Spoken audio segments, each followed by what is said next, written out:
Hi, everybody. Good morning. Um, um, Welcome back to our astrobiology series. Today, we're going to have our third lecture by Dr. Mario de Pinna. Before I introduce him, I just want to send a word from our sponsors here, kind of. After each presentation, there will be time for questions for people at the Zoom. For people on YouTube, please write your questions in the chat. It can be in English or in Portuguese, and your questions will be read by us to the lecturer. We will share the Zoom and YouTube chats and a link for attendance list for those who want a certificate. There is a different link for each lecture. Each list will be available up to 10 minutes after the end of the lecture. So continuing, it's a pleasure to reintroduce Mario to our astrobiology series, and a little bit about his history. After finishing biology at the University of Rio de Janeiro, he went to get his PhD in the City University in New York in the American Museum of Natural History in '93. Then worked as a research fellow in the Field Museum in Chicago and the National Museum of Natural History in DC. Up to now, he was, I think up to now, a visiting professor and research scientist at the Museum of Natural History in Paris, and also the Natural History Museum at the University of Michigan and the National University of Singapore. He is currently a full professor at the University of Sao Paulo, and he's also director of the Museum of Zoology of the University of Sao Paulo. And he was awarded the Warwick Stephen Kerr Medal from the Amazonian National Research Institute in 2018. And also last year, he received the Robert Gibbs Memorial Award for Excellence in Systematic Ichthyology. So he has done many significant contributions to the area of systematic biology and phylogenetic reconstruction. And he's going to be talking today about patterns and rates of change, evolutionary biological processes. And without further ado, I pass the word to Mario. Thank you, Renato. Can you hear me well? Yes. Is that okay? Okay, so I'll just put this in full screen. No, I'll do that in a minute. Well, it is a great pleasure to be here again. This is my fourth participation in the astrobiology school at the National Observatory in Rio. And this is the first one, of course, which is remote. So it's a rather different experience for everybody. But anyway, I have to, again, congratulate all participants, all organizers for keeping this event going through high and low. And every year, and this is really good. I always go with great pleasure. I mean, they thank you, but I'm the one who has to thank them, because it's always very interesting to see things in fields that are not within my immediate area, within my comfort zone, so as to say. So very nice to be here, and congratulations to all of you, Marcelo, Renato, and all the others involved here, professors and students and researchers. This is becoming a great tradition, and I hope you guys manage to keep this going for many years. My talk is a little different from the usual talks in this school, because being the biologist and talking about a primarily biological theme, which is evolution in general, I have to go through certain things which are expected, which are general in the field. So I'm not going to talk specifically about my cutting edge research here and there, but I'm going to talk about the field in general and themes that may be of interest to anyone interested in astrobiology, because biological evolution is obviously a central theme in any thing related to biology. So here and there, I will touch on themes and areas which concern me more directly, but not necessarily I'll be painting to you a picture of my particular research in a specific theme. So now I'm going to share, I'm going to put this in presentation mode. Is that okay? Yes, it's perfect. Yeah. All right. So when we talk about evolution, the first thing that needs to be explained to mostly non-biologists is the origin of the idea. Everybody associates the idea of biological evolution with this guy, Charles Darwin, mostly with his 1859 work on the origin of species. And this is fine, as far as Darwin really was the main architect of the idea of evolution. And certainly there is a quantum leap from everything that was before Darwin and after him, because he, for the first time, amassed a huge amount of data and information and interpretations on biological facts that supported the idea of evolution. So no doubt this is a landmark in the development of the idea of evolution. However, it is very misguided to think that Darwin was the only one who came up with an evolutionary explanation for the facts of life. As I'm going to show you briefly, the idea of evolution and the idea that living things are somehow related to one another through historical relationships is a very old idea. And in my opinion, this has always been the best explanation for the facts of life. Darwin came up with the idea that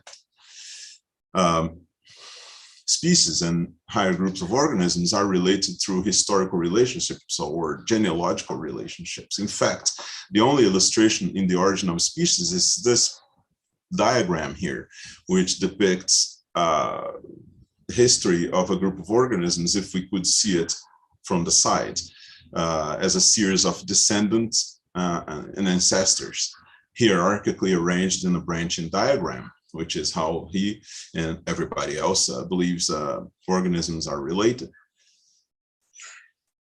But he also promoted the idea of a mechanism of how change occurs and complexity accumulates. And that idea is the idea of natural selection, which everybody knows.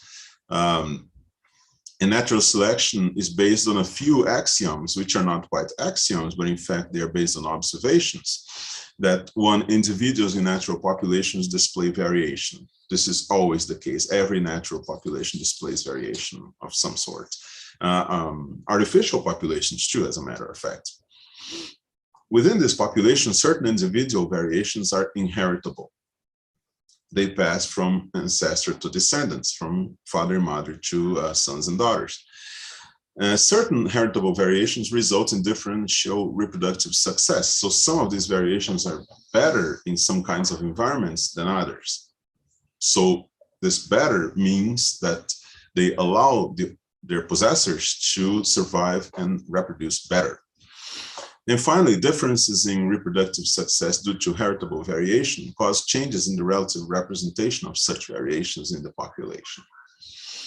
Over time, as we have generations succeeding each other, some variations end up being much more prevalent in the population than others, simply because they are better to certain circumstances.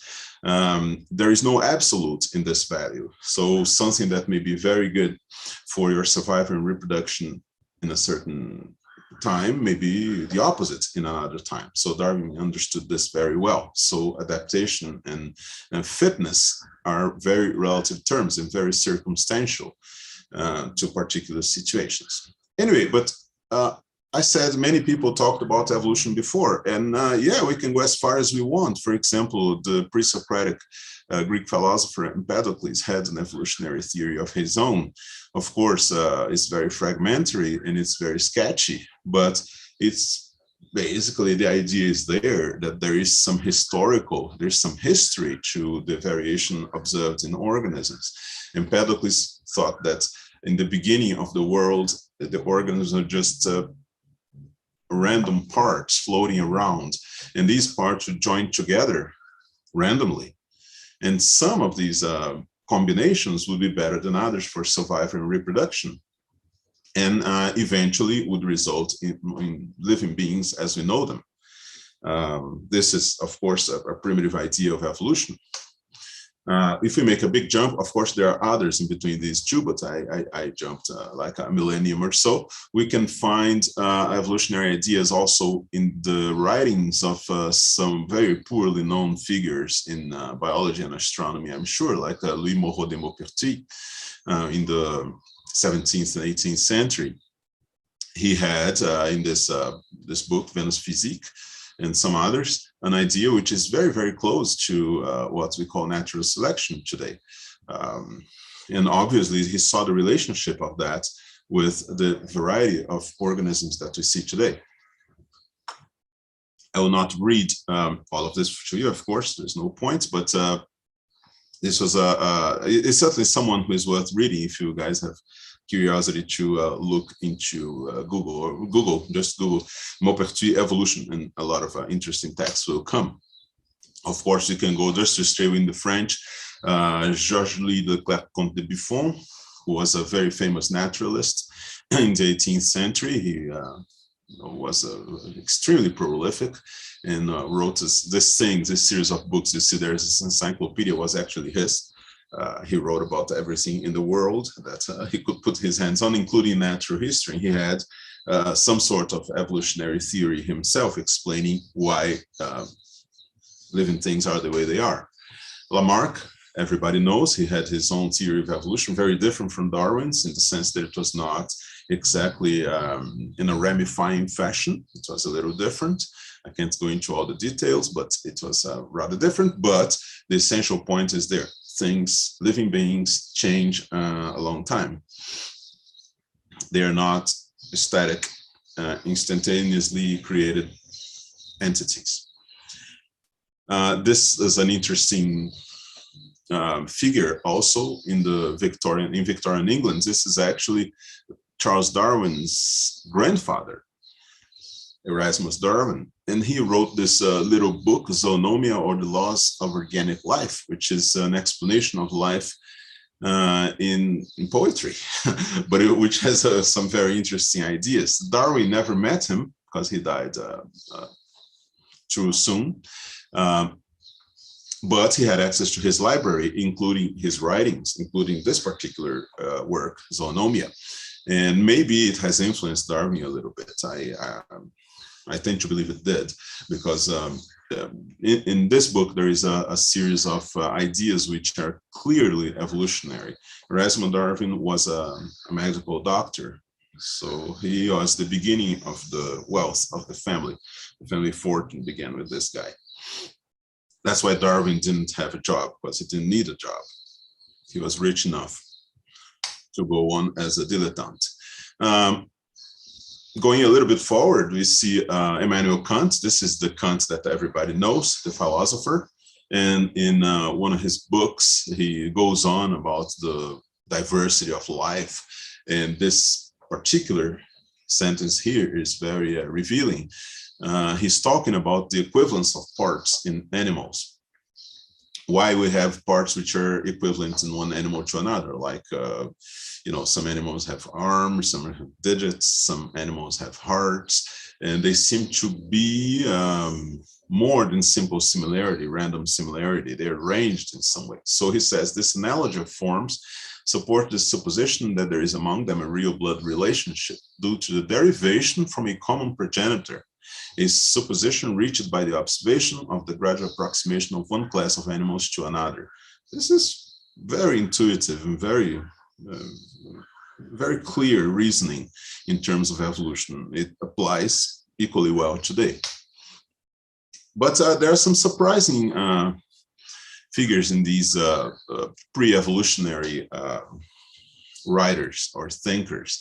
For example, Linnaeus, which is the founder of the system of nomenclature that we use still today. We are talking about 1750s, the mid-1750s. So his work Systema Naturae is considered ground zero for zoological and botanical nomenclature. Of course, Linnaeus was extremely religious, at least on the outside. He dedicated many of his works to Jehovah. So they begin with this particular praise to God.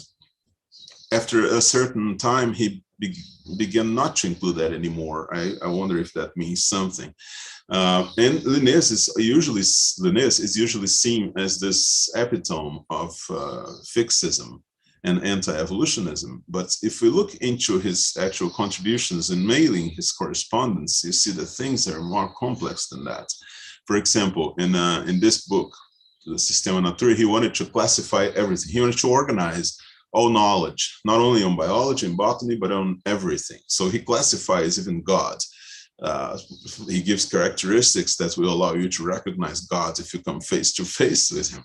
And then he goes on to the elements and the earth and nature and so on. And he goes on to all the most minute levels of classification, including species. So in part of his book, he goes into mammalia, which is mammals. And within mammalia, he goes into primates, which are monkeys and apes and things like that.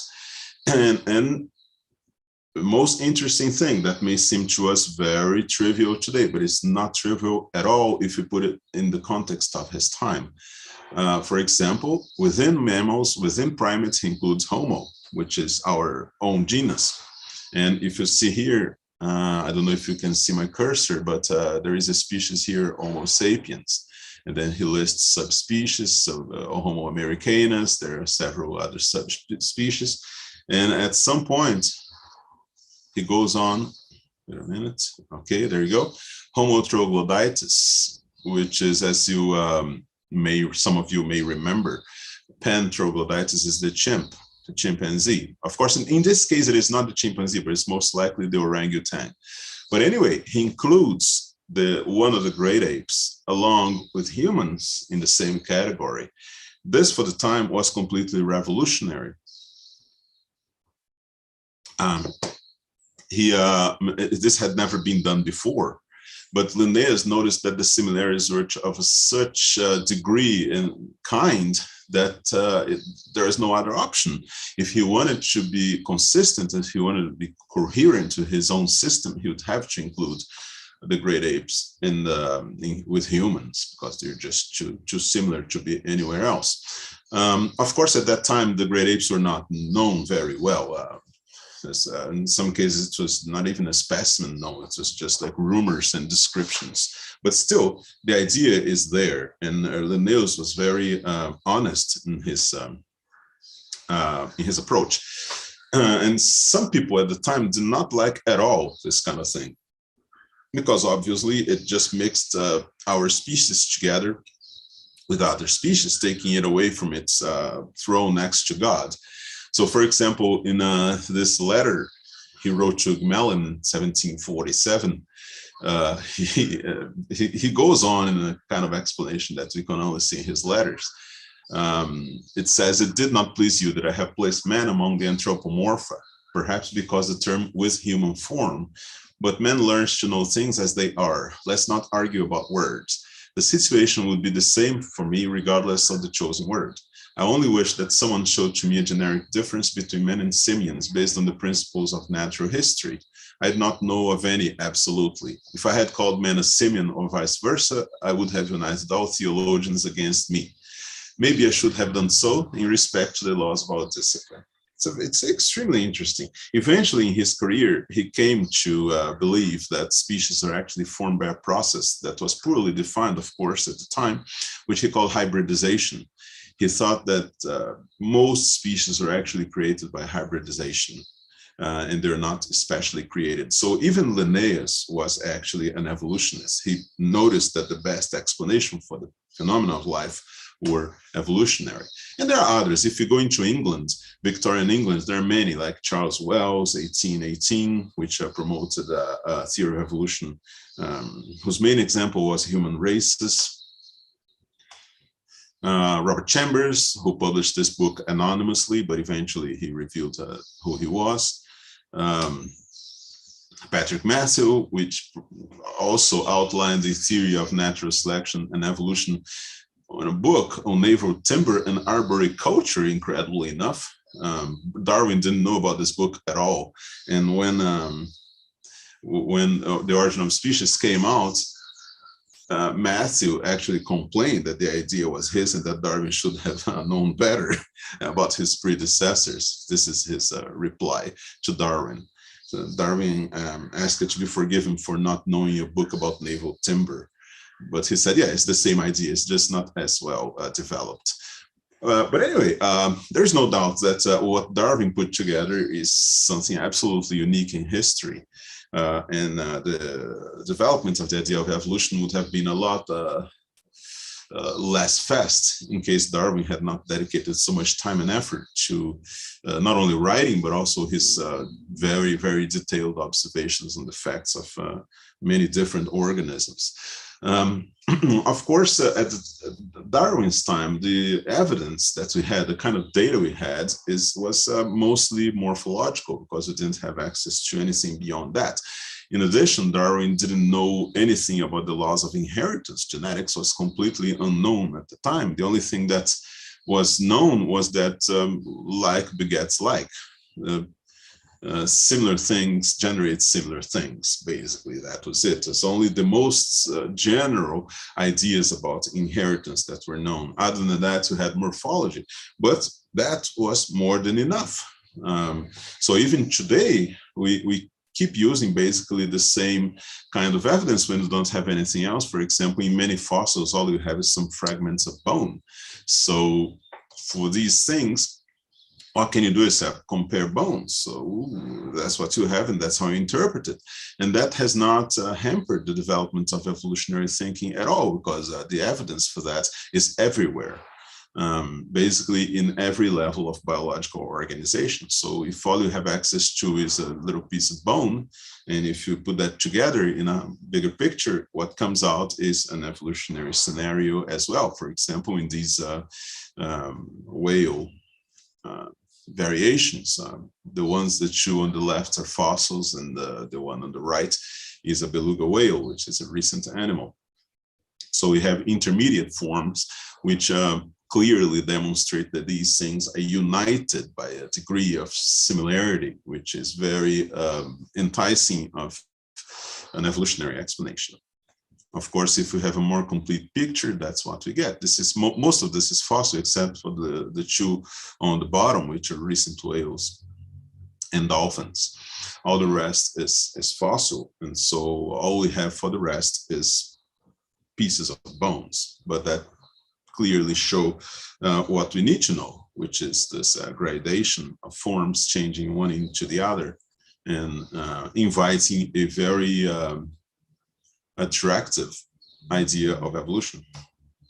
Anyway, one of the things that Darwin didn't have at the time was an objective method for reconstructing or expressing evolutionary relationships. Today we have that, so I'm just going to show you a little bit of how that works. Usually we represent a lineage, an evolutionary lineage, by a line. That's how we represent it. What is this line? This line is just a population along time, a series of ancestor and descendant individuals. I'm not talking about species, but just individuals in a single population.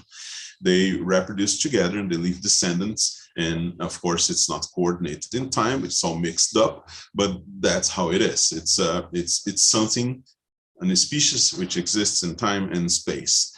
Eventually, this species splits in two or more, not necessarily two, but it splits because of usually some external force, like a separation of continents, or a river that begins to flow in the middle of a forest, is isolating the terrestrial animals in two groups, and things like that. It's very fortuitous what causes the increase in diversity. This is actually something that Darwin never quite understood, how the number of species increases. This came a lot after, in terms of our general understanding. Of course, before Darwin, Buffon, for example, already understood that. Anyway, this is how we represent it when one ancestral lineage split in two. The blue arrow means just an event of separation. Of course, we can have successive events and so on, because these things, once they are separate from one another, they are completely independent. What happens in this separation is that you have a population that is split in two. Let's say one of them, the ancestral species was in Gondwana, and then as Africa and South America, Antarctica, Australia separated, this population became split in several subpopulations. With time, what happens naturally is that the probability of interbreeding or crossing between the separate continents becomes smaller and smaller as they get further and further away. So eventually, you don't have any kinds of breeding between elements inhabiting different continents. And what happens when you have isolation? You begin to have differentiation, because what happens in one population, say in South America, is not going to spread genetically to the subpopulation that lives in Australia. So eventually they drift apart in terms of their composition, in terms of the genetic composition, eventually in terms of their morphology, their aspects, their habits, and everything. Not only because of drift and random factors, but also because the local factors are also different. So the selective pressures in Australia may be different from the selective pressures in South America or in Africa. And eventually you have many different species just because of this accident that happens in the place where they live. So continents split apart and species go along. Of course, this is one major example, which is related to one of the big features of our planet. But of course, it can happen in a very small scale too. Sometimes, just as I said, a river that separates two margins and a species that cannot cross the river. So they begin to slowly drift. So there are many such cases in all stages of differentiation. In some cases, you see that these populations have been separated for a few thousand years. In some cases, you see they have been separated for millions of years. And of course, in the case where they're separated by a very long time, they become very, very different.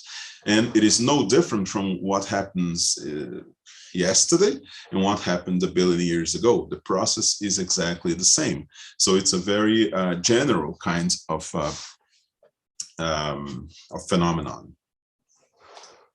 Okay, eventually what we have is a branching diagram, a tree-like diagram. That's why they're called phylogenetic trees, which include a hierarchical organization of ancestry and descendants, which can be neatly arranged and naturally arranged into groups. So things that share a very recent common ancestor are called close relatives. And if their ancestors are very deep down in history, they're distant relatives. So recency of common ancestry is what allows us to make classifications and to understand how things evolved once evolution has occurred, when you're looking back into the past. And of course, any hierarchical arrangement is very easily subject to making a classification, which we used until today. The Linnean categories have been, of course, expanded, but basically they still fit how we see it, because the hierarchical organization of the traits of organisms has been so evident for such a long time that there has been no need to change that. They continue to be hierarchical, and you can just use a series of names to classify things. Of course, all the rest in Linnean classification is no longer used, but this particular thing is, because there is no reason to change it. This is a system of law that controls the application of words to groups of organisms. There is one very important trait of phylogenetic trees that I need to explain to you, because it has important consequences in how we understand evolution. Let's say this is a phylogenetic tree of a series of species from A to I. Okay, and this is how they are related. This node here at the base means the ancestor of the whole group. The second node here means the ancestor of everybody except for I, and so on, so forth. So notice that there is a temporal dimension to this. Time in phylogenetic diagrams usually is represented from bottom to top. So this occurred before this, and so on in this nice series of splits. Okay, so obviously the origin of this side of the tree, which is the lineage that led to I, is the same as this lineage here, which eventually splits in many different species, but it's just one ancestor here. So that means that this lineage and this lineage, this entire thing, have the same age because they have the same origin. Okay, so the time elapsed from the origin of the whole group to the tip, the present in this case, which is species I, is the same as the time that elapsed between the same point of origin and to species A, and the same to species D, and the same to species C, and so on and so forth. So the time of evolution in a tree is the same between any two species and the origin of the whole group. This is just a necessary fact of the way these relationships are represented. So, oops, let me go back here. So that means the following. One of the most widespread misconceptions about evolution is that different groups of organisms have different times of evolution. This is not true at all. Since the origin of life, the time of evolution that led to us is the same time that led to the bacteria that live in our guts. So the time is always the same. There is no difference in time of evolution unless you're talking, of course, about a fossil, which stopped evolving millions of years ago. Then, of course, the time of evolution to that particular organism is smaller. So this is a base of a great many misconceptions about how evolution happens and how evolution is represented in this field of phylogenetic reconstruction. Okay, of course, now we have access to whole new levels of biological organization, which were Darwin didn't even dream of. For example, the most important of them is that we know about nucleic acids, DNA, RNA. And this opened up an incredible field for research in the past 70 years or so, which I wouldn't say revolutionized evolutionary biology because evolution is still the same, but expanded its limits incredibly. And not surprisingly, the same principles that we observed in comparative anatomy apply when you compare similarities and differences in DNA sequences. Of course, DNA is composed of nucleotides, and nucleotides can have 4 different versions in a string of little letters, usually represented A, C, T, A, C, blah, blah, blah, blah, billions and billions of this code for an organism. And we use this sequence of letters, which are actually the molecules, the nucleotides there, to infer phylogenetic relationships and evolutionary relationships. And guess what? When people start comparing them, they found exactly the same groups as people knew before. Of course, not exactly in all cases, because this, the evidence sometimes gives a different answer.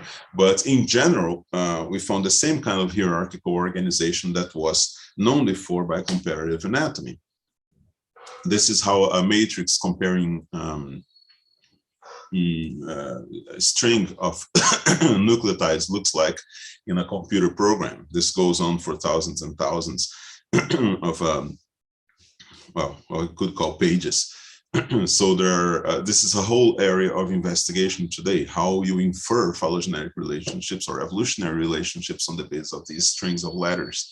This may look simple in the beginning, but it quickly turned into a very complex area of investigation because, of course, there are all kinds of subtleties there that are only evident once you begin to look into the data. For example, having a very limited repertoire of letters, it's only 4, means that you have a lot of redundancy.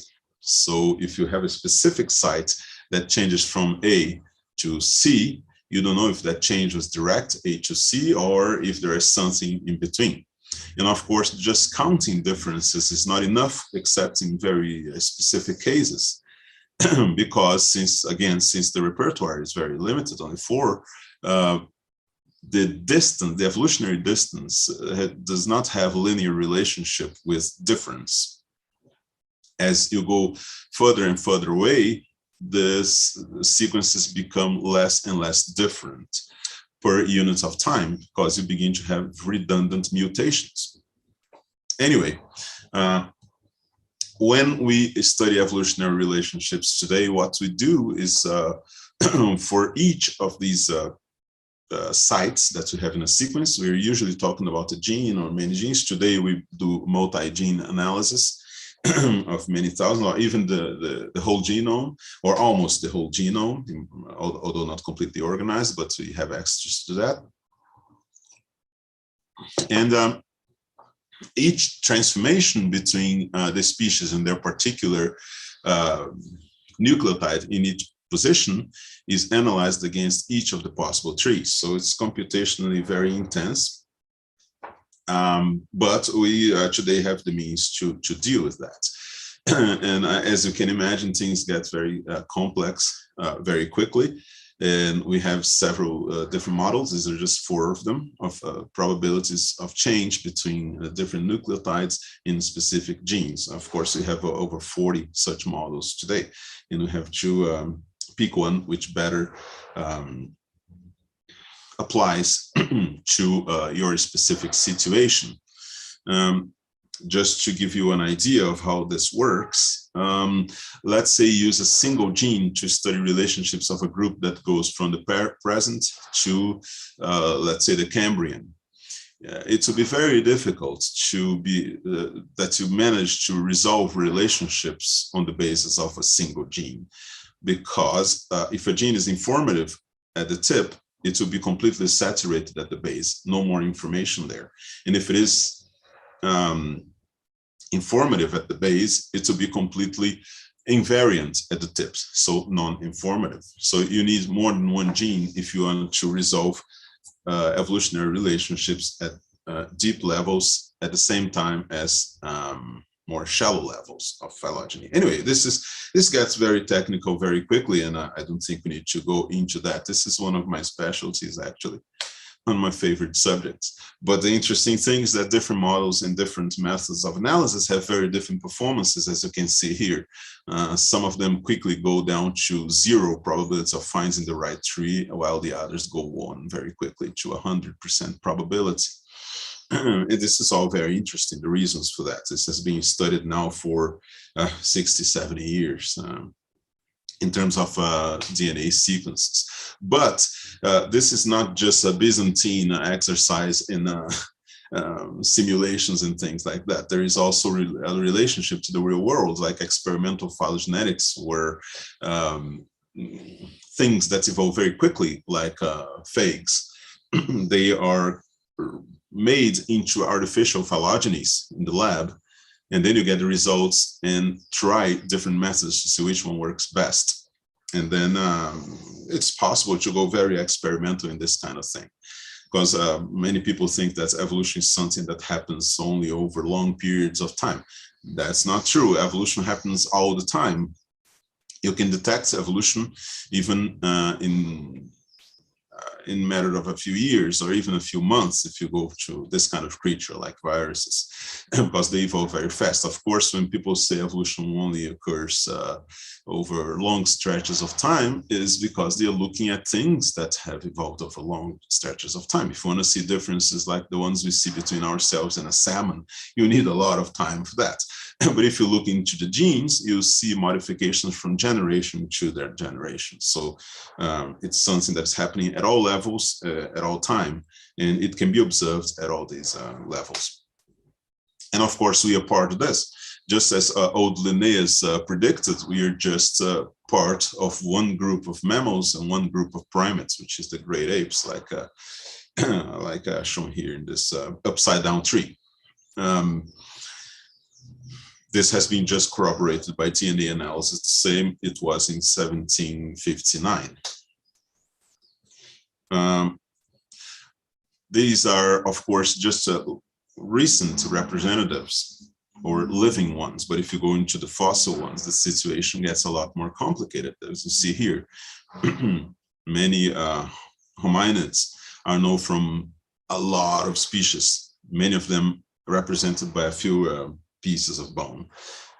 So we can see that the diversity, past diversity, is a lot larger than current diversity. That's always the case, because things split and the diversity increases, but you have a lot of extinction as well.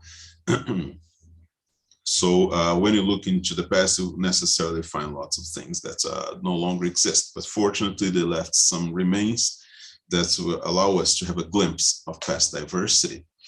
One of the levels in which it becomes very interesting to understand evolution is when you go into biogeography. For example, here you have phylogeny, a phylogenetic tree of some frogs. And there is a great congruence between the time of divergence estimated by molecular analysis, DNA analysis, DNA comparisons, and the timing of splits between continents, which, well, the more recent things tend to appear at more distal regions of the cladogram. For example, you can see this in the Hawaiian Islands, because the islands to the top here or left are older than the islands to the right and bottom, just because that's the way the hotspots are in that particular part of the crust. And if we make phylogeny of the organisms that live there, like birds and insects and things like that, that have been isolated in these islands for a long time, we see that the most closely related ones are geographically distributed in the islands to the right, because they are more recent. So there is so much congruence in all levels when you analyze independent evidence that is very difficult not to just see the evolutionary picture in a very clear way, to come up with any alternative explanation, because there is so much congruence in independent sorts of data. I mean, the dating of the islands has nothing to do with the data that we use to reconstruct phylogenies. It's just a tremendous congruence, and this happens everywhere. Of course, we've been talking a bit about phylogenetic relationships and how this fits with evolution. But when we look at the geological scale of the planet, we notice something interesting here. This is something that puzzles many people, because if you look at the origin of the Earth, it's like 4.5 billion years ago. Of course, you guys have probably a lot more precise numbers for that. But anyway, approximately, we have this kind of time scale. And then we have the oldest bacterial fossils more or less here, a little bit after 4 billion years, a little bit younger than that. There is evidence of life before that, but not direct. So we have bacteria here, and then bacterial ecosystems, which we have preserved, and then some archaebacteria, blah, blah, blah, bacteria. The first multicellular eukaryotes here, but very, very small, very primitive, and very rare. And then some algae, blah, blah, blah. And then suddenly, at about here, you have the Cambrian explosion, where basically all the animals and plants that you know, or most of them, suddenly appear. So while the impression that we have is that nothing happened for a long time, or very little happened for billions of years, and then suddenly, a little over 500 million years ago, everything came to life suddenly. Of course, that's not reality when you look closer. This is just for you to have an idea of the scale of things. We have the Hadean here before 4 billion years, from the origin of the planet to 4 billion years, and then Archean, and then the Proterozoic, blah, blah, blah, blah, blah. And this is when we, at the Cambrian, this is not in scale, of course, in the Cambrians, where the world of living organisms begin to look like we know them today. So the impression is that not much happened. This is what we have in the Precambrian. This is what we have when you go to 2 billion and 2.5 billion years ago.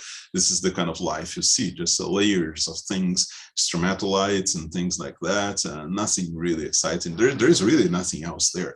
Very, very little. And you look close, if you're lucky, what you see is structures like this. So life was like this 2 billion years ago. when you get to about 600 million years, you begin to have more complex. But then we already had a big jump there. This is some of the Ediacaran fossils. Actually, incidentally, these are from Brazil. They're have been found in northeastern Brazil not too long ago, 2014. So we have this here also in very old terrain. But this is it. But of course, what most people don't remember is that all this time that life seemed to be doing nothing was used in developing the molecular machinery that keeps things alive today that we take for granted. This is an incredible array of things that are extremely complex and which certainly took a long time to evolve. This is, for example, the ATP synthase. I love these GIFs that digital versions of how things would look like if we could see them. Of course, this spin is 150 times per second. This is producing ATP. And this is a common mechanism to most of life, actually. This is for all plants, all animals, mitochondria, chloroplasts, and bacteria, but not archaebacteria. So this is obviously something that evolved a long time ago. So these billions of years were used for this kind of thing. This is, for example, a kinesin protein pulling strenuously a vesicle of something along a microtubule. It's almost like an animal if you see it walking there, but it's all molecular mechanisms fed by ATP.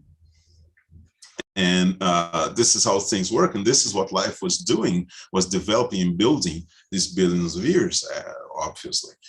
So most of what life evolved is actually in those 2 billion years. The rest was mostly piling up things on top of one another, lots of cells together. To our eyes, it looks like a lot has happened, but in fact, the changes were rather superficial. The molecular mechanisms for all the living things that we see today, they are pretty similar. We have really to look into the DNA to find the differences. The rest is all the same. This includes, of course, the famous bacterium flagellum, which is a favorite of creationists. I don't know why, but because there are so many other mechanisms that are just as fabulous or even more fabulous than this. But it's given usually as an evidence of irreducible complexity, which is a very silly term, which makes no sense in terms of the context that they want it to mean. It's obviously just a result of evolution because we have all the intermediates there. In fact, just parenthetically, a long time ago, over 100 years ago, this guy Herman Miller, he already predicted that one of the effects of evolution was something that would look irreducibly complex. This was expected in evolution long before people were talking about irreducible complexity and things like that. I won't go into the details here because we are running short of time. And natural selection has been, this is something, I don't know if you, any of you guys have heard about this particular thing, but someone proposed that natural selection might be a method for understanding some of the cosmological fundamental constants of the universe. I don't know if someone has, someone who actually knows about the subject has heard or read about this. I would love to discuss it with you, because the idea of natural selection has been used everywhere. Anyway, everybody knows the relationship of Darwin with evolution. What many people don't know is that he went on to explain more things than natural selection in the usual sense. For example, in this book, The Descent of Man and Selection in Relation to Sex, where he goes on to explaining a few of the things that were difficult to explain by regular natural selection. He just came up with the idea of sexual selection, which is a very, very original idea. While natural selection had many predecessors, sexual selection has no predecessors. This is an idea entirely Darwin's, and is a brilliant idea, very subtle. And it's amazing that he managed to come up with this idea knowing so little about the subject as people did at the time. Of course, even Wallace, which was a co-author, co-discoverer of the theory of natural selection, did not agree with this. He never came up with this particularly. He thought it was really weird, and he never understood it. But of course, over the years, it has been developed to an incredible degree, starting in the 60s. All the mathematics of sexual selection and evolution in sexual and asexual lineages has been developed by some today classical works on the subject, which explain things that are apparently unexplainable by classical natural, like these, for example, flamboyant sexual dimorphism, because it's so showy, and strange behaviors that are different.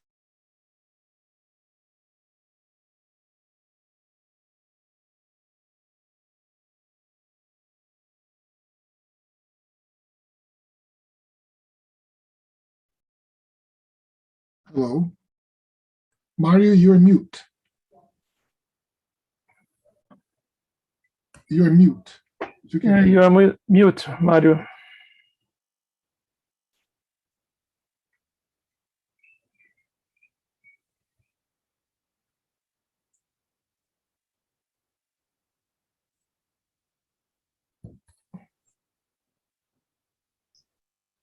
Okay.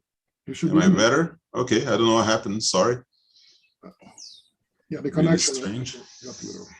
Yeah, probably dropped and then came back again. Is it okay? Yes. Okay. All right. So you have to I don't see the.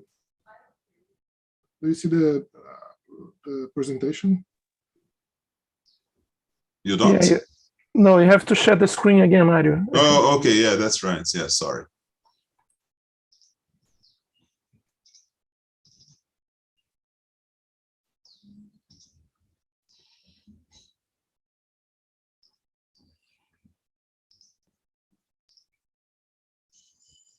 Am I good? Yes.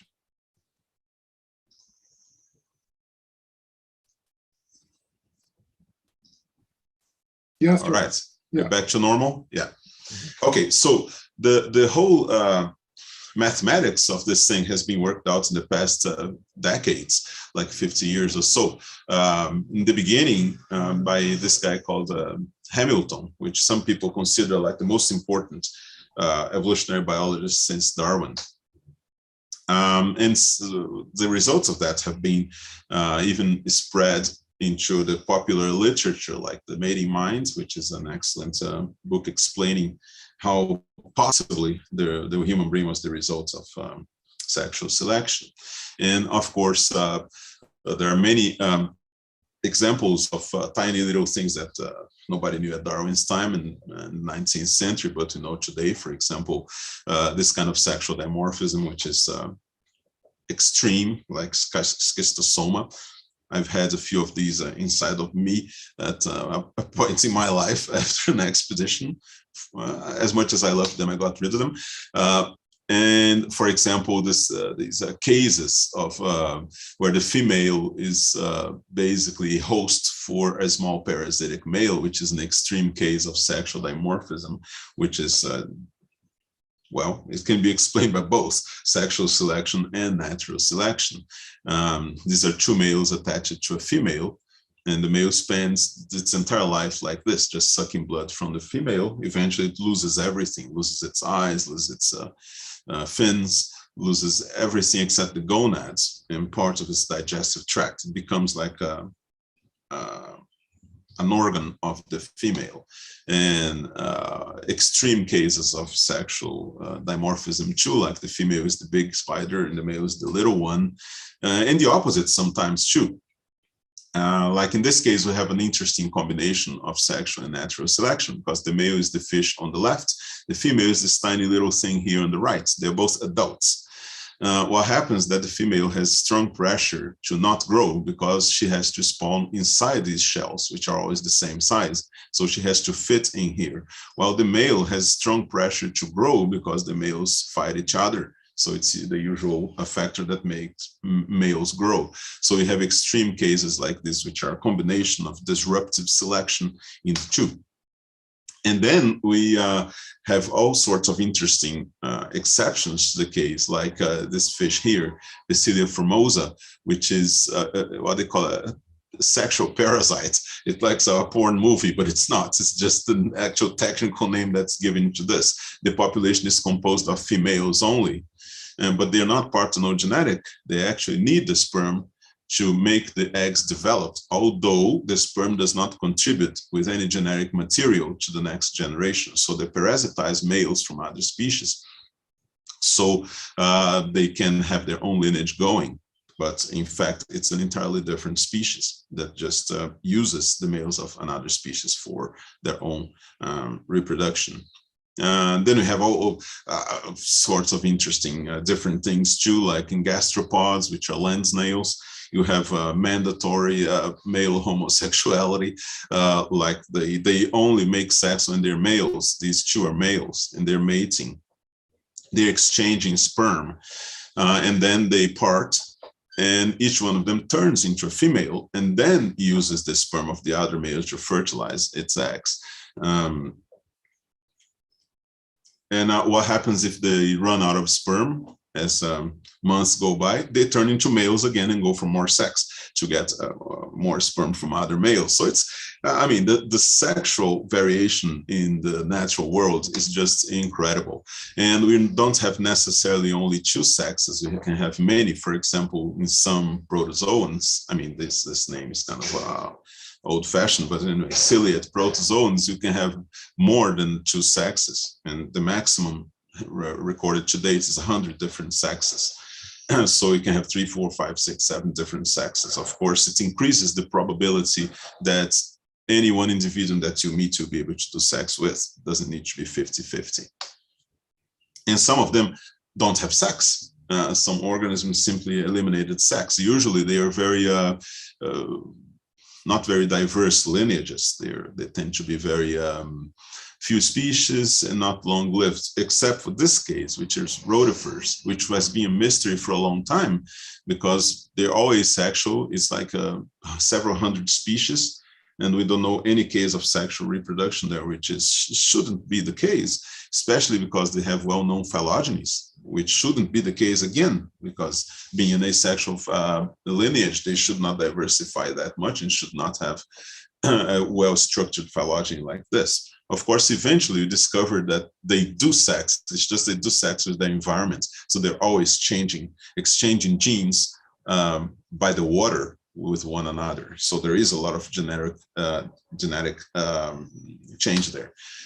The development of this theory by Hamilton even results in a selective explanation for senescence and eventual death, which is a natural consequence of the structure of populations over time. It is expected that one of the outcomes will be senescence and eventually programmed death.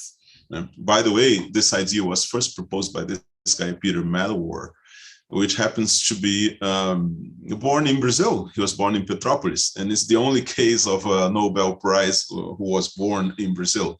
Many people don't know about him because he left Brazil when he was very young and went to England. But of course, how can we say that these all these interesting and highly intricate mechanisms that as we see in evolution in our planet apply everywhere else in case we find life elsewhere? Well, we can't say that for sure, because of course, this is the only case we know of life, so we have to extrapolate. So one of the extrapolations possible is that the principles of organic evolution are seen also in other areas of historical sciences in very similar fashion.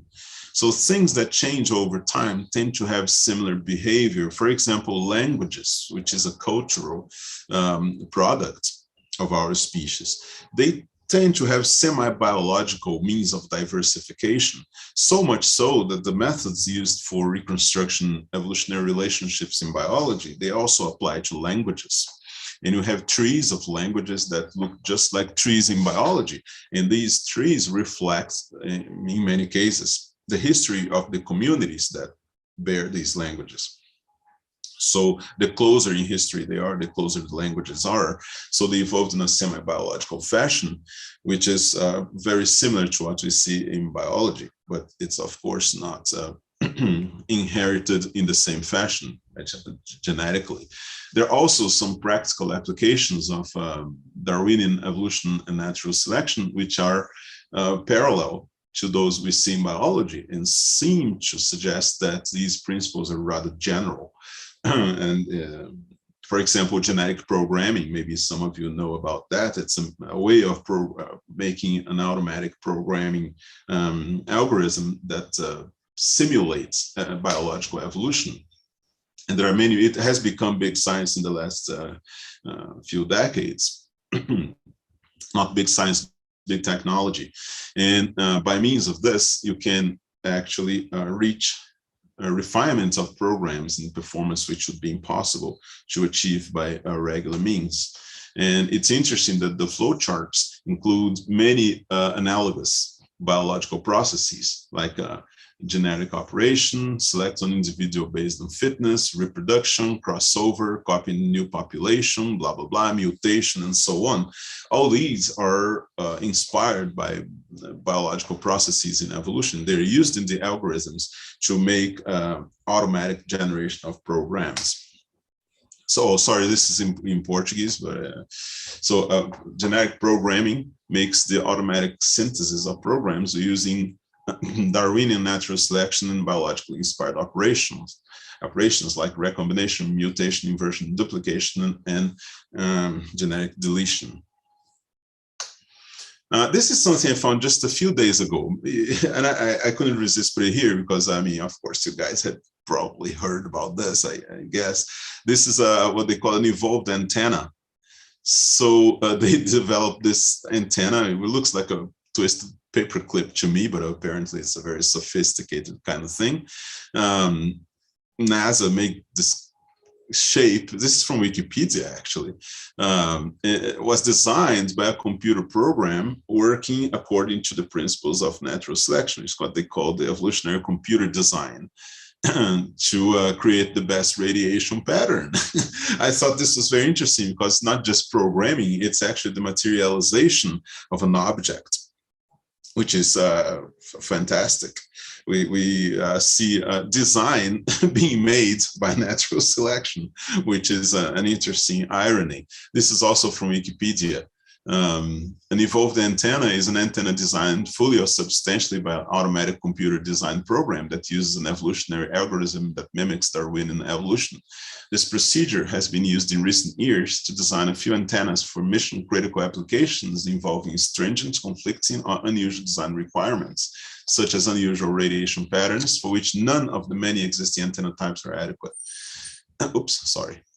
The computer repeats the procedure, generating a successive population using operators such as mutation, crossover, selection, from which the higher scoring designs are selected.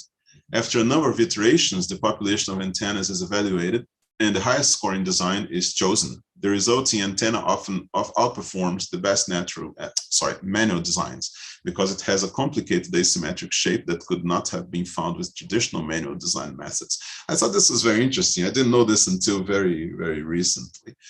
So all this shows to us that the principles of, or suggests to us, I would say, that the principles of natural selection and Darwinian evolution in general, they are probably general to anything that we call life elsewhere when we find it, and if we find it. Of course, that goes to the arena of what is life exactly. And I like to be a little tautological here. I tend to think that life is anything that in natural conditions evolves by natural selection, which would mean that at this point, this was just a few years ago, it was actually 10 years ago now, but it was a big discovery because prions, everybody knows prions, what causes mad cow disease and many other things. I mean, not all of them bad. You know, fungi, for example, need prions to survive. So the proteins need to be changed by prion principles in order for them to be functional. But anyway, most people know them because of mad cow's disease. And it's just a protein It has no DNA, no nucleic acids, but replicates its shape. It's in many organisms, it's not completely known how they operate, but in humans it is. And some years ago in this paper, they demonstrated that prions evolve by natural selection as well. So for me, that means that prions are alive because they are capable of that. So to me, the definition of life goes through that. So I would like to finish this showing you an interesting object that was developed some years ago. First created by a mathematician. It's called a gombak. In Hungarian, it is pronounced completely different, which is called a monomonostatic object, which means that's a homogeneous object that will always come back to the same point of equilibrium, regardless of where you leave it, or where the starting position is. So this mathematician demonstrated that this was a theoretical possibility. And then two other mathematicians began to look for the shape itself and try to materialize it. These two guys there, eventually they found it. It took a long time, but they found this shape, which is called the gombak. Let me see if I can get this to work. Oops, no, sorry.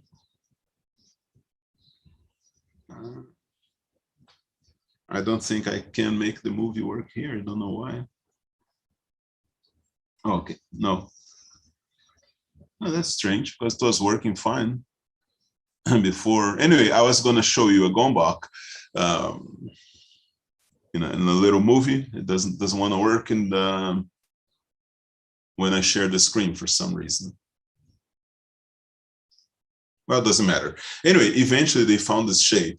But once they got it, they discovered that in nature there had been many gombak-like shapes that might have helped them, usually of hard-shell creatures that have to go back to their the normal position once they're put upside down, like beetles and turtles and things like that. So I like their statement in an interview. They said, we discovered it with mathematics, but evolution got there first. So I thought that was an interesting piece of trivia. And with this, I'm gonna end, apologizing that it took a little longer than I expected. Thank you very much.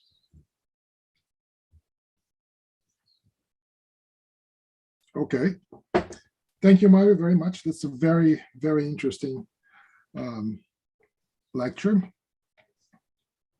Okay, let me see here. Are there, I think I can see hands. Renato, there is a question. I think Claudia has a question. Claudia Lagi. Okay. Am I still sharing my screen? Yes, you are. Need to stop that. So Claudia can speak, I guess. Oh, there you go. Hi. Hello, can you hear me? Yes. Oh, good morning to everybody. I'd like to thank Mario for the excellent vision in terms of evolution. And in fact, I have one comment. Oh, sorry. I'm in two meetings at the same time. Okay, so I have a comment and, oh, what happened? So our computers are taking decisions by themselves. So a comment and let's say a point of view or a subject to discuss, making a bridge from evolution and astrobiology, because this is an astrobiology school. So life is robust, so it is evolution. So we have laws that we can see, we can measure and determine in terms of evolution, and this is a law, okay? But evolutionary experiments take long periods of time to accomplish or to observe their results working on biology. So it does astrobiology. And my question, my point to discuss is that making this bridge between evolution and astrobiology in terms of search of life elsewhere is how could we observe the dynamics of a target, let's say a site in Mars, because all the missions we have been aware of just send a probe and collect samples and try to make a point of, let's say, a particular observation or measurement, and not to follow up, let's say, because thermodynamics has pretty much a lot to do with biology, with evolution of a process on a biological basis. And I'm not aware that any mission, any probe sent to Mars, let's talk about our neighbor planet, dealing with such kind of approach, of experimental or observational approach. Do you have anything to comment on this? Hi, Claudia. Thanks for the question. Yes, I do a little bit, but as a totally ignorant person in terms of space exploration, something that always strikes me is why they don't do like a paleontological search of Mars. Why don't they? I mean, because of course there's not luxuriant life on Mars today, because we would have seen it already. I mean, it's rocks. So if there is any life there, it's in the interstices of rocks and in the holes and surviving at the edges of ice fields and things like that. It's difficult. It's like going to the middle of the Sahara Desert and trying to find plant life there. It's there, but it's not easy to find. You can throw water there, nothing's going to grow because there are no seeds, no nothing. So it's Mars is even worse than that. So, but past life may be everywhere. Maybe you turn a rock and there'll be things there, especially microfossils, you know, things the size of pollen that you need a microscope to see. That's what I think would be interesting to do. But of course, you may need humans there to do this kind of thing. Detailed exploration, physical exploration of turning around rocks and digging a little bit and looking in the microscope what you see. Because if you take desert sand and put in a microscope, you'll find evidence of life there. It's there, it's everywhere, dead life. Just by the structure of things. So finding actual living life on Mars is probably difficult considering the situation. I mean, you've been there several times and nothing has been found yet. So if maybe life was very abundant in the past, and if it was, it left its traces everywhere. It's just a matter of interpreting what you see there. Of course, this has very little to do with evolution itself. Evolution will be an explanation for this life once it's found. On Mars. I have a very unpopular view, but I actually hold it because I'm a historicist, I'm a phylogeneticist, so I tend to see entities as the product of history. So my view is the following: if life originates on Earth and is here, then the problem of how many times life has originated in the universe is solved. It was once. Life is this, because it has a common origin. This is life. What we have elsewhere that looks like life is mimicking life. It's similar to life in the degree of organization. You can even call it life, but it's not life, because it's the same if you find something that looks like a mammal on Titan. It's not going to be a mammal because it doesn't have a common ancestor with mammals here. It just looks like one. It's convergent. So, well, as I said, it's not a very popular view, but it's one that I find very enticing. So I prefer to define life as a phenomenon that has nothing to do with history, with phylogeny. It's just a level of organization of matter. I think it's pretty much a matter of thermodynamics, because we have a system out of equilibrium. It's a fact in terms of biology. Biology is all about this, to run away from equilibrium. We have this process. And I had an idea, what about to plan an experiment of such kind of observation of populational dynamics or DNA or any other physical chemistry analysis on a Winograd column. What? What about to plan an experiment, me and you, in terms of following up the dynamics of a sample of sand or from desert, from an extreme environment, in terms of the dynamics of a population or microbial population and gases and chemicals during a given period of time. It's called the Winograd column. It's well-known experiment, but with a sample of sand or soil coming from a very harsh environment. That would be interesting. I don't know if someone has not done this before, because no. No. Okay, because it's certainly interesting. So you have some parameter, right? Yeah. What would we expect in a really harsh environment, like edges of volcanoes and things like that, that have been subject to high temperature? Did life leave any traces there that can still be detected in terms of metabolism? Yeah. Because one thing is how we define life. Another thing is how we detect life. Yeah. Yeah. We can define it by natural selection, blah, blah, blah, Darwinian this, Darwinian that. But how you know something in front of you is alive or not? If it bites you and jumps, it's alive. But you have to detect it's difficult to find a thing. What's the indication? Yeah. Huh? It's difficult to find a thing for which you have no definition of for.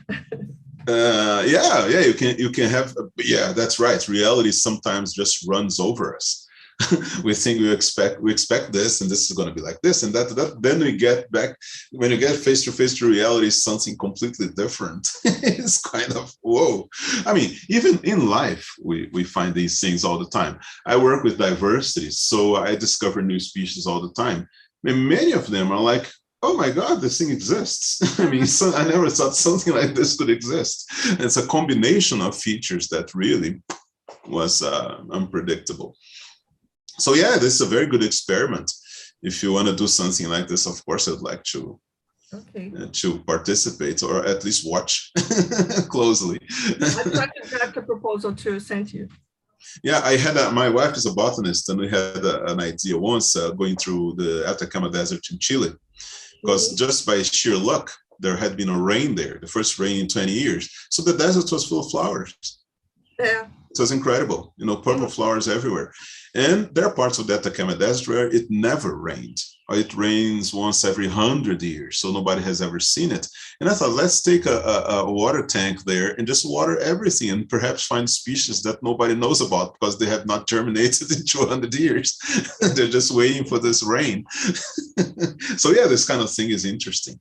Could be made in the Atacama Desert. It's an interesting place to do this, because there's places in the Atacama Desert that have never seen rain.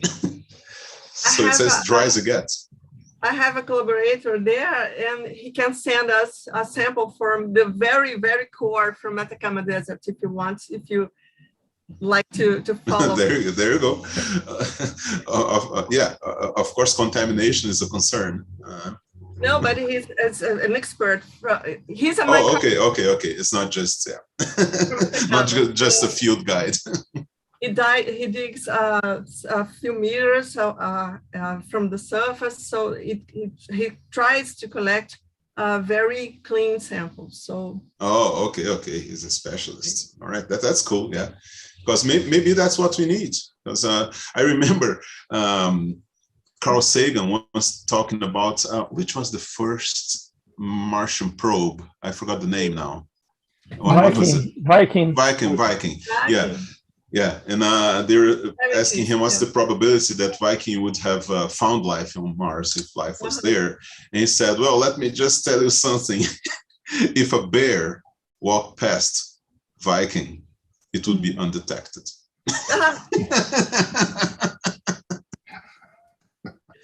Maybe because they were looking to very tiny things. So yes, a bear could definitely. A bear would be like this blob. This is just a cloud. Yeah. So thank you, Mario. Thank you. Nice talking to you. Yeah. Yes. So okay, I had a question. Since kind of piggybacking on what she just said, and also what previous speakers did. Casting, we saw this yesterday about talking about the limitations for life in terms of liquid water, the habitable zones, and also Adriana Valio talking about the impact of magnetic fields or lack of magnetic fields and the amount of radiation there's there. Let's use, I'm not going to use your definition, your kind of weird definition of life there. Otherwise it would be similar to if we're looking for planets in other solar systems, you say planets are the ones that are here. Out there is something else. Well, we found a lot of stuff. Well, because it's not the same thing. No, not at all. Right. Because planets are not historical in a sense. They're not descendants of one another. But they appear from the same cloud. Anyway, let's forget. They are okay if you want to see it this way. But as planets, operational definition of life. That's okay. I understand. This is another discussion. Yeah. Right. So using operation definition of evolution, replication with natural selection. As a biologist, we see what are the minimum conditions, the limits to minimum conditions for two things: life origin, because some people say time, but it seems like on Earth it was only like 300-400 million years. Chemistry, yes, the casting was talking about the schnapps, but the schnapps, include pretty much the most abundant elements in the universe. Oxygen and carbon, and this is all out there, so it's already there.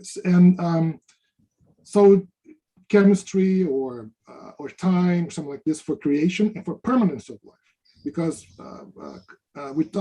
we heard about radiation, yes, the liquid water, but the tardigrades are there and they tolerate an amazing amount of horrible conditions.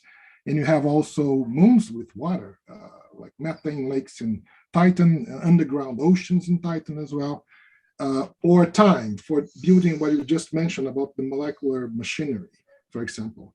So do you see, of course, this is a very difficult question, but as an opinion, what would be the limit, the minimum conditions for life origin and life permanence? I would say the most important factor is stability for a long time. You need to have stability of something. Like liquid water has to be liquid for a long time, at least in parts of the planets, or some liquid has to be there. It needs fluid. I think that's a condition for a long time, where things, bits and pieces may come together. And you have combinations of parts and molecules and things to have the start, to have the early starts of what we call life. You need some fluid where parts are floating around and they can combine with each other into something, which you'll get a notion of something. The probability becomes very high. If you have a notion of things of floating around for billions of years, even very unlikely things eventually will happen. They'll become certain. So I think that's the main thing. You need fluids and you need a lot of time. The rest is speculation, of course, but I understand that what they call habitable zone is you have to look for things that exist already, right? But we may be very surprised. I wouldn't be surprised if when we find life elsewhere in the solar system, will be in conditions completely different. The fluid may be liquid nitrogen or something like that, because of the behavior of molecules in these conditions is very poorly known.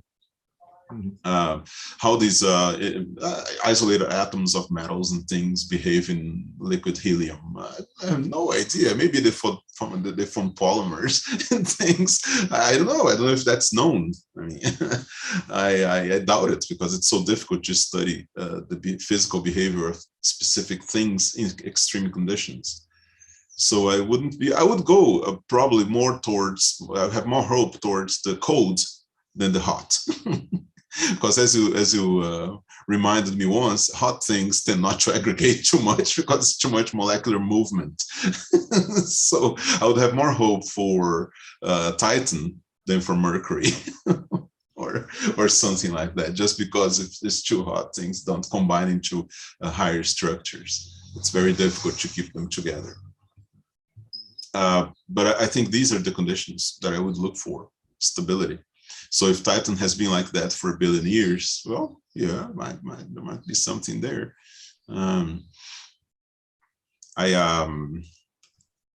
I really don't like to exclude things, because in biology, I mean, even on Earth, under these very limited conditions, we are surprised. I mean, we make predictions all the time; they're just broken.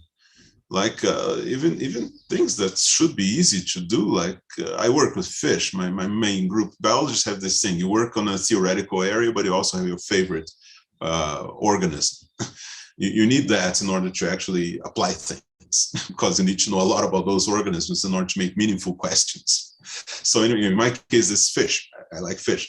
So some years back, there was a prediction that, considering all the physiology of the swim bladder in fish, we shouldn't be able to find any fish with swim bladders below 4,000 meters, because the chemical mechanism simply wouldn't be enough to pump gas into a swim bladder below that depth, because the pressure is too much and the chemical reactions involved are simply unable to pump gas against such gradient.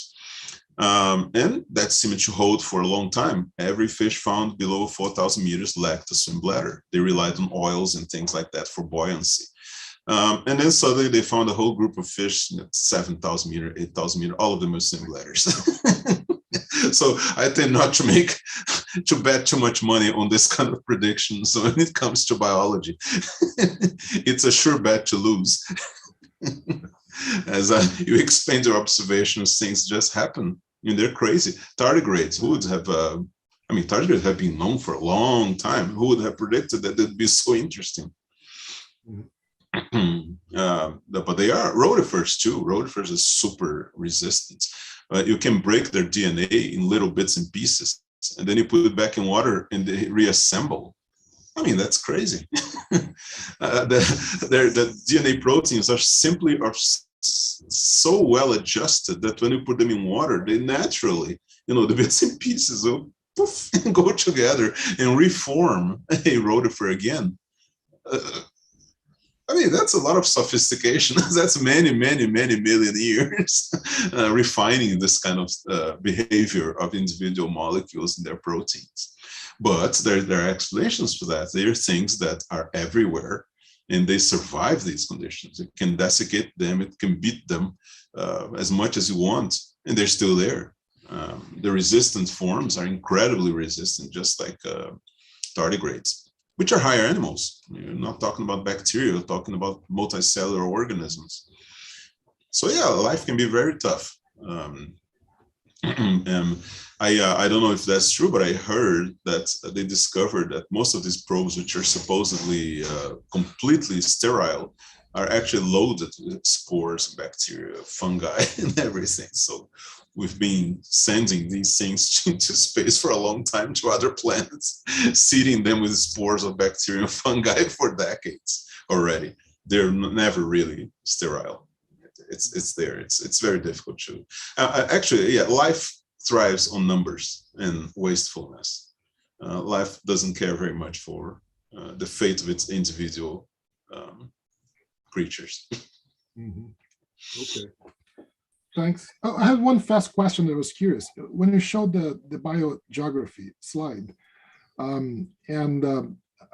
was not, for me, it was not clear. Can DNA timing alone corroborate the continental drift dates, or is it the other way around? Yeah. No, it is. It is like that. You have DNA divergence, and it matches the sequence of time you see in the split of continents and islands and everything. It's a pretty close match. Of course, the dating of DNA divergence is based on fossils, of course, because you need some time scales. But once you do that for a group of organisms, it applies to all of them for a given gene. So people just apply that because these rates tend to be constant within certain limits. For a certain group of organisms, for a certain gene, then you can have calibration. This is called calibration. So this calibration can change as you go up and down the tree, as you move into organisms with different genes. Some genes evolve very fast, some genes evolve very slow. Some genes need like 100 million years to have a mutation. Some others have mutations every generation. So yeah, you have to choose the right gene for that. But yeah, it's dated.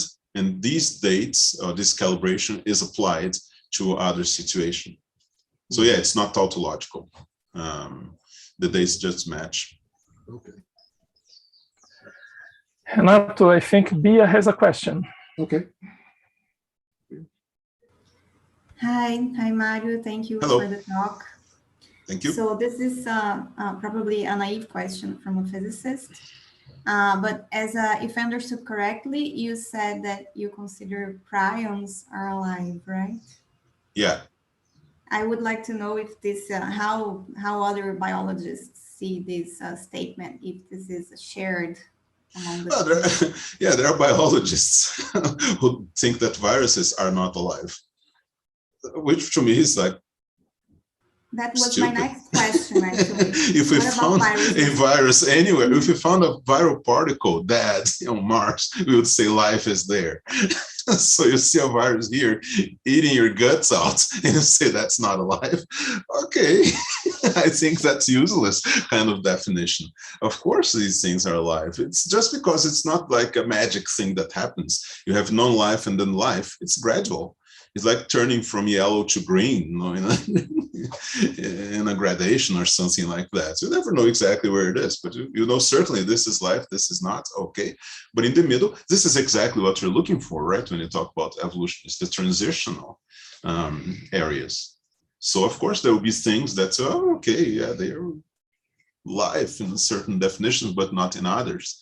So this is what you want. That's what we expect, as a matter of fact.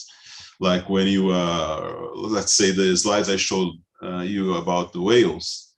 When you say, oh, this is a whale, this is not a whale, this is an empty question to me, because obviously what you're looking for is exactly the transition between the two forms. So you have something that looks like a dog and something that looks like a fish. And in the middle, you have all these intermediates. So I think with life, it's the same thing. For me, prions are like one of these borderline cases. Yeah, to me they're alive because they're right next to what we call life. So when if they evolve according to the laws of natural selection, Darwinian evolution, to me it's fine, they're alive. And that's what we're looking for. And there are probably many such things. I mean, who looks into these little replicating molecules that are useless to us? We know about prions because there are categories of prions which are bad to us. That's why I know about them. Otherwise, we have no idea that they exist. The same thing with bacteria. We know bacteria that we can grow in petri dishes, but most of them don't grow in petri dishes. They're very specific to certain conditions that we don't know what they are. So the diversity of bacteria is largely unknown. We know the bacteria that are bad to us or good to us, but most of them we don't. There are bacteria specialized in eating wood in the deep sea. I mean, we know they exist because we made DNA analysis of these things and their incredible diversity, but we really, to look for these molecular machines, replicating molecular machines, we need to look really hard because we have no indication of where they are. We don't even know the total amount of bacteria in our own bodies. Like between your hand and your elbow, you have 300 species of bacteria, different species in your skin. And between your elbow and your armpit, you have another 500. And most of them don't even have names. We just know they exist because we make these environmental DNA-like things. We just sequence and, well, there are lots of bacteria here and they're not the same species. There are at least 100, 200 species. So there is a lot to look for still, especially at the molecular level. So prions, for me, are probably just one of many things of this category that are still splitting around, still evolving, and we don't know about them yet. But you had another question, actually. No, my other question was about viruses that you already replied. Oh, okay. Yeah. I mean, the fact that some people say, oh, because they're not autonomous, they cannot live on their own, they need other organisms. Well, so do we. We eat other animals. We depend on them too. So that doesn't make us not living. Organisms need other organisms. So this is okay. They do not have their own metabolism. That's fine. It's just a parasite. Many parasites don't have their own metabolism. They get inside the host and they don't have anything. The one I showed to you, the schistosoma, doesn't have a gut. It doesn't need a gut because it lives in your blood and it takes everything from your blood. And it's as alive as you and me. So yeah, no, to me, viruses are clearly at a level of organization that requires the designation of life, if life is to be meaningful. Okay, thank you. Why, you disagree? You don't look too happy. No. No, oh, okay. Agree about this. You look like, okay, I disagree, but I'm tired of discussing this with you. No. Oh, all right. You agree? Yeah, I don't know. I don't know. I don't know. I don't know a lot about this this subject. I'm a physicist, so that's why it's okay. I'm asking all the biologists, and after I hear a lot of opinions, I'll make up my mind. Oh, all right. But thank you. I tend to agree with you actually with the little that I know, but I know other people think differently. That's why I was asking. But thank you. Sure. Yeah, I like to put the question as this other way. If we found a viral particle somewhere with a scanning electron microscope, whatever, somewhere on the moon or somewhere on Mars, would be super exciting. I mean, there are viruses there. Yeah, it's life, or very close to life if you really want to be recalcitrant about it. So yes, I think it's natural that we find borderline cases where definitions don't apply, because that's what evolution is all about. It's like saying, well, where did humans start? Oh, was it Homo neanderthalensis? Was it Homo heidelbergensis or Homo blah, blah, blah, blah, blah? Oh, doesn't matter. This is just arbitrary. It's a very gradual transition between all these forms. So if you're a lawyer, these definitions are important, but as a scientist, it's just a matter of where you apply a word. Okay. Only if you're being sued by a life form, by a tardigrade or something. Nothing. Only if you're being sued. Oh, yeah. So you just mentioned environmental DNA analysis. Yeah. So I remember that you mentioned something before about this. People are actually using this to find new species. Oh yeah, it's incredible. It's a very nice method.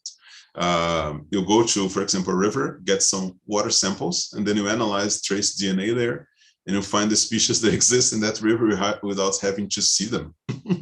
You just have, because DNA is, I mean, it degrades, but it's a relatively tough molecule. So fragments of it float in the water everywhere, and takes a while for it to oxidize and disappear. So if the things are living there, you take some water, you can detect these fragments of DNA, and you can identify them. The only problem is that you need a library for that. Mm-hmm. So you need to know something about the potential species that live there so you can compare.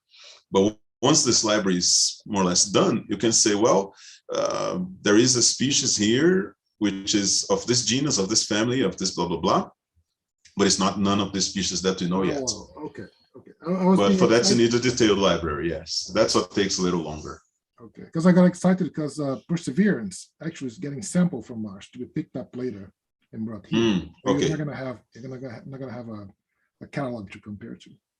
Mm-hmm. Sorry to do the question, out of the blue. Marcelo, are there more questions from the YouTube or? Yeah, I have a question. All right. That means no. Okay. Okay, I don't know if it's a simple, naive question, but Mario, imagine we are searching for a planet like Earth, okay, with similar conditions. So, and we know that on Earth, life has followed several different paths and trees due to the evolution, the natural selection. So if we find this planet, we start to search for life signatures similar as we have on Earth. But what can you really expect about the life in this hypothetical planet? Or is it completely unpredictable? What do you think? Well, I think other than for the basic laws of how life evolves in the definition that we choose, which evolves, by Darwinian natural selection and so on, it's very hard to predict anything else. I would predict a few things though. For example, they are subject to gravity, they're subject to radiation, they are subject to contact with hard surfaces. They probably have to move, but not necessarily. They have to move and they have to grow, because usually living things grow. So I think you can expect a few things from them. If we actually go to a situation where we find well-structured, complex life, it will look to a certain extent like the life we have here. Like they will crawl, they will swim, they will grow from a very small thing, not necessarily cells, but they will start small and grow big with time in their life cycle. Once the ecology gets a little more complex, you have predators and have primary producers. I would expect any situation to be like that, because it's always like that. Even in very simple environments, it is always like this. Life simply evolves towards that. So a few things, yes, in terms of their morphology, it's going to be very difficult to predict. Also in terms of genetics, the molecular basis may be completely different. But I would expect something like this, and some mechanism of inheritance, because without that, evolution will not occur. So we won't have these higher levels of organization simply because you don't have inheritance. You need that in order to evolve certain levels of organization. So these are the things I would predict about life elsewhere. But the details, I can't even predict the details here on this planet. All the time there are things that from the groups I know very well, that I've studied my whole life. Suddenly there comes something, oh, I never thought this existed, which is actually a lot of fun. Hi, I have a question. I'm Raquel. Thank you, Mario, so much for your lecture. I have a question that it's a little bit out of context, but not so much, because it's about evolution. But it's more like a personal interest and curiosity of mine than related all about your talk itself. But anyways, jumping ahead a little bit, this idea of looking for life elsewhere and looking for microorganisms and unicellular type of life, but thinking about maybe find a more complex life elsewhere.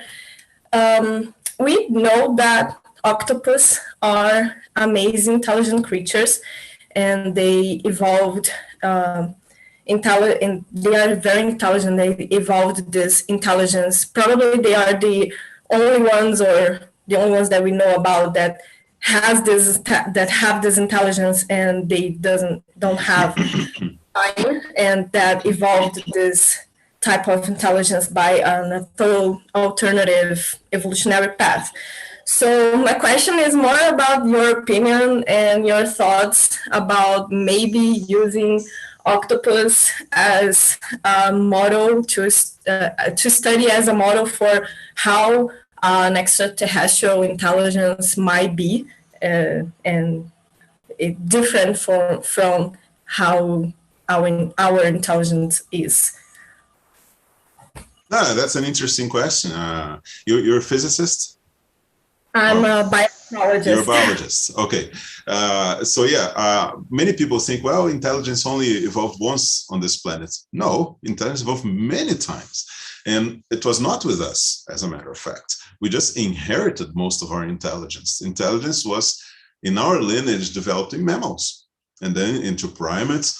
The primates are super smart. Mammals are already very smart compared to, I'm using smart informally, being able to deal with variables in your environments and learn from them and change your behavior accordingly. That's a simple definition of intelligence. So mammals are already very intelligent. Primates are even more intelligent. Great apes are super intelligent. And we are just one more step on that. So we inherited most of it. People say, oh, the origin of the human eye. Well, you don't need to go anywhere. No, the origin of the human eye is not with humans. We just inherited our eye from much older ancestors. So one thing is to understand where something evolved. Usually it's not in the object of what you're looking at, the species you're looking at. It came from elsewhere. So you have to look further deep down in the history of that lineage to understand the origin of that. But that being said, we have this obvious decline, this orthogenesis of intelligence in our lineage, but it exists also in other organisms. For example, as you said, octopuses. There are many species of octopus. I don't know which one of them is the most intelligent. Probably most of them have not been tested yet because there are hundreds of different species, but certainly some of them are super intelligent in our sense of the word. And they're able to learn by watching other octopus doing things. So they don't need to try. You know, if they see an octopus taking a crab from a jar and just opening the jar, a screw cap, they learn how to do that just by looking. They don't need to try. They just look the other octopus struggling and finally succeeding to open the jar. And then you give them the jar and they open it right away. So they learn just by looking, which is fabulous. So obviously intelligence has evolved there, but it has evolved in other animals too. For example, many parrots are super smart as well. Crows are super smart. So they're birds. Some birds are super stupid, like chickens, but others are super smart, like some parrots and cockatoos and things like that. So intelligence has evolved in many different lineages. It's not something exclusive to us by no means. You have some invertebrates. I mean, we have octopus, but even some insects are more intelligent than others. And these which are more intelligent, like some cincedalids, they have a cephalization. Their brain is concentrated in one end of their bodies. So there are many instances to understand the evolution of intelligence. You can't start from the assumption that we are the only intelligent species on the planet. No, there are many intelligent species. Octopus are so smart that I actually don't feel good about eating them anymore. It's like, So the thing is, we evolved our intelligence and our culture enough to turn this intelligence into technology, which changes the world in ways that no other species has done before in such a short time. So other species have some limitations, like octopus, they don't live very long. So they can't actually have knowledge transmitted into one another. The previous generation dies before the new generation is born. You know, there are some biological drawbacks that are really imperative for accumulation of knowledge. But then look at us, like, I don't know, 800,000 years ago. We're not very different from chimps. That's not very impressive. We're smart, okay, we hunted in a way different from others, but and the species was the same. Physically, not much changed. So accumulation of knowledge is very important for turning knowledge and intelligence into technology. Actually, we are probably less intelligent today than we were 200,000 years ago. Most of us cannot survive in a complex environment anymore. We need this protection. We need to be in this cocoon 100% of the time, otherwise we die. That would not be true 100,000 years ago or so. We'd be able to survive much better. So we're actually getting pretty dumb, but since we have this heritage of knowledge and infrastructure, we keep on surviving. It's like we're domesticated. Some people have noticed that. We have become a domesticated species. And what happens to all domesticated species? They get dumb. Most of them. Cows are much dumber than their wild ancestors. So this is a very normal outcome of domestication. And that's why some people say that we did not domesticate wheat. Wheat domesticated us. And we're getting dumber and dumber because our only role in this world, our only fate is to take care of wheat. So we don't need much intelligence to that. Just enough to keep wheat everywhere. Thank you. So sorry? I didn't hear you, Raquel. I said thank you. Oh, sure. My pleasure. Hi, Dr. Mario. Good morning. Hello. Hello. My name is Luis Felipe. Morning. Thank you very much for your lecture. I'm going to read a comment from YouTube. Hello. Can you hear me? Can you hear me? No, Mario, I don't think you can hear. Yeah, I can. Okay. Okay. The comment is from Ricardo Oliveira, and he wrote, "Life is like a plague. Once it appears, it's very difficult to be eliminated." yeah, in a way, he's right. You can find traces of life in Antarctica, deep in the ice. Life on one begins is everywhere. Of course, this is only some kinds of life, but still life, like bacteria, spores, and things like that. Once they spread, it's very difficult to get rid of it. That's why I think if you go into the microscopic world on Mars, if there was life on Mars, you'll find some remains there, because it probably was there at some point. Of course, there are limits to that, even for that. So life gets less and less abundant. All you need to do is to look around our own planet. If you are in the tropics, where conditions are very favorable to life, you find life everywhere, in great density and many layers of things, one living on top of another. Then you go to Antarctica, it's not the same thing. It gets very much poorer. You still find life there, including complex life, but it's far fewer species. But if you go into the microscopic world, it's life is everywhere. It's very difficult to get rid of it.